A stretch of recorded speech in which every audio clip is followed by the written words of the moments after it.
Moi, j'étais pas du tout une fille active à l'adolescence. Je détestais les cours d'éducation physique. J'étais la spécialiste pour j'ai oublié mon linge, mais en fait, c'est un oubli très volontaire, malheureusement, parce que je sentais pas qu'on nous laissait la place qu'on devrait avoir. On misait plutôt sur la performance, fallait être bon tout le temps, tout de suite. J'étais la dernière à être choisie, j'aimais pas me mettre en short, tout ça, puis ça m'intimidait, ces cours-là. La confiance en soi à l'adolescence, c'est pas toujours facile.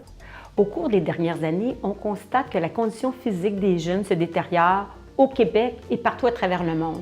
Et ça a des répercussions à long terme sur la santé cardiovasculaire. Au Québec, plus particulièrement au niveau du secondaire, on constate qu'il y a une baisse drastique qui commence dès le début du secondaire. Entre 12 et 17 ans, on sait qu'une fille sur 3 qui maintient un niveau actif d'à peu près 7 heures par semaine pour faire de l'activité physique, contrairement à un garçon sur 2. Donc, il est impératif d'intervenir davantage au niveau du secondaire pour rendre les jeunes actifs, et ce, davantage pour les filles.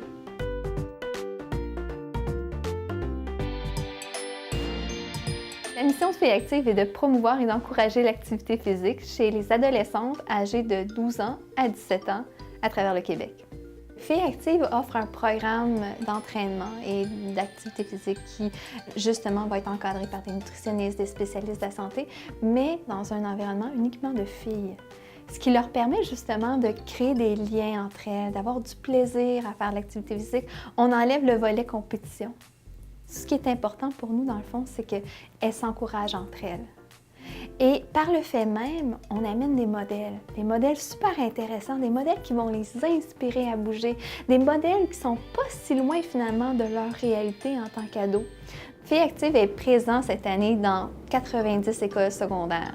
Comment ça fonctionne? C'est que on établit premièrement une relation avec les écoles qui participent au programme en demandant justement de mobiliser des ressources dans les écoles qui vont pouvoir cheminer avec les jeunes filles pendant tout le déploiement du programme. On a une conférence qui lance finalement le programme en hiver, et c'est une conférence qui est adressée à un minimum de 100 filles dans l'école secondaire, qui a lieu pendant les heures de classe, qui nous permet justement de parler à des filles qui sont actives, mais aussi des filles qui sont inactives, qui est vraiment le créneau pour nous qui nous intéresse énormément en bout de ligne. Et c'est là qu'on offre finalement notre programme d'entraînement, qui est un programme de 8 à 10 semaines qui amène les filles vers leur premier ou encore un programme déjà existant de 5 à 10 km. Et pendant tout le déroulement du programme, le professeur chemine avec les jeunes filles. Et on a toutes sortes de sessions qui sont offertes par Filles Actives. Donc, on a un lancement qui est effectué avec une kinésiologue et l'ambassadrice également qui est souvent présente à cet événement-là. Et par la suite, on a un atelier nutrition qui est vraiment cible des sujets comme l'estime de soi, l'alimentation en entraînement, etc. Et on a également un atelier de Zumba. À la toute fin, il y a un 5 et 10 km qui est couru, un à Québec et un à Montréal, et c'est vraiment des événements là, de grande envergure.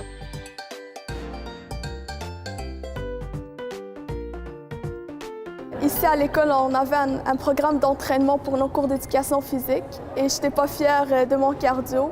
Alors quand Mme Maillé m'a approchée pour faire Filles Actives, j'ai dit oui, c'est sûr, c'est un nouveau défi. En plus, j'avais la chance de le faire avec mes amis, donc j'ai tout de suite embarqué. C'est une nouvelle expérience. Je voulais essayer quelque chose de nouveau. Je ne pratiquais pas vraiment sérieusement la course. Puis en fait, c'est mes amis qui sont inscrits. Alors, on m'a appelée et j'ai commencé. En fait, l'an dernier, la publicité s'est faite d'elle-même parce que les filles qui ont vécu l'activité ont beaucoup apprécié. Et c'est elles qui m'ont redemandé de reconduire l'activité.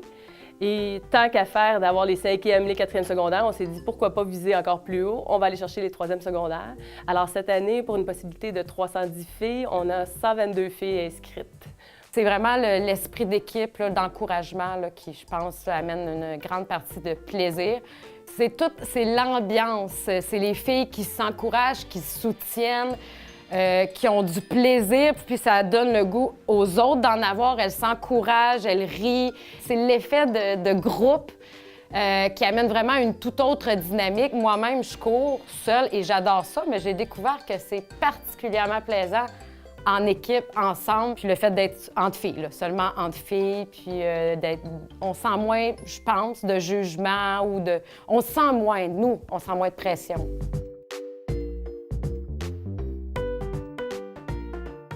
Pour demeurer physiquement active à l'adolescence, il faut que les jeunes filles se sentent encouragées par leur entourage. Mais leur entourage, c'est leurs amis, leur famille, leurs professeurs, les services de loisirs. Et donc, l'entourage est excessivement important à l'adolescence pour les encourager à faire de l'activité physique et à demeurer active.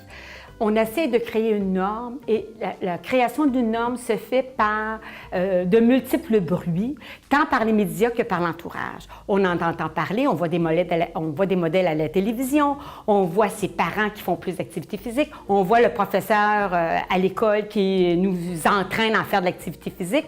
Et donc, il y a une espèce de bruit de fond qui dit « Ah, je devrais moi aussi », c'est ça qu'on s'attend de moi. On s'attend à ce que je sois active à l'adolescence.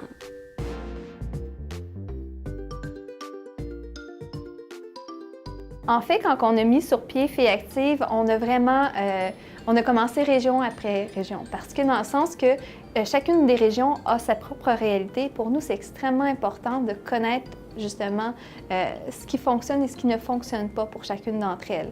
Donc, on a ciblé des coordonnatrices pour chacune des régions qui vont cheminer avec nos écoles secondaires et qui vont permettre le déploiement du programme dans leur région. Donc, c'est comme ça qu'on a déployé Filles actives, une région après l'autre. Maintenant, cette année, on est dans 7 régions à travers le Québec. Donc, les résultats qu'on a eu à constater justement sur le terrain, c'est assez extraordinaire parce que Filles actives, il y a quelques années, partaient avec des petits groupes. On parle de groupes de 20 à 25 filles par école. Pour nous, déjà, c'était une étape majeure de voir qu'on pouvait mobiliser autant de filles à bouger. Mais au fil des années, ces groupes-là ont cru quand même considérablement. On parle de groupes maintenant de 150 à 200 filles. Et souvent, c'est les mêmes filles qui étaient là il y a quelques années, qui ont poursuivi, qui en ont parlé avec leurs amis. Et là, ça fait de boule de neige. Ça, c'est un mouvement. L'environnement est en train de changer, de se façonner aussi. On voit que la mère et d'autres personnes dans la famille commencent à soutenir de plus en plus les filles dans leur entraînement physique. Donc, il y a un changement sociétal qui est en train de se faire à travers la fille. Ça, c'est majeur. Dans les écoles, les changements sont en train de plus en plus de se faire. On voit que les enseignants, les responsables et même les membres de la direction attribuent un peu plus d'importance au niveau de l'activité physique et la fille.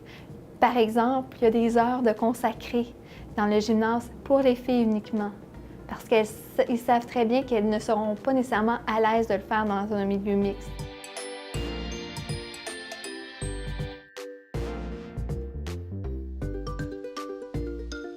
Une norme sociale, c'est la façon dont une personne pense qu'elle devrait se comporter pour répondre aux attentes d'autrui dans certaines circonstances. Cette vidéo montre comment une nouvelle norme sociale se met en place, à savoir que les adolescentes sentent que faire de l'activité physique régulièrement est encouragé par leur entourage. Pour soutenir la mise en place de cette norme, plusieurs acteurs ont été mobilisés. Au niveau local, au niveau régional, au niveau provincial. Ces acteurs interagissent entre eux et entreprennent plusieurs actions qui contribuent à modifier l'environnement. Cette convergence prend du temps. Elle permet, à long terme, de développer un nouveau modèle de comportement partagé, ou si on préfère, de façonner une nouvelle norme sociale en matière de santé.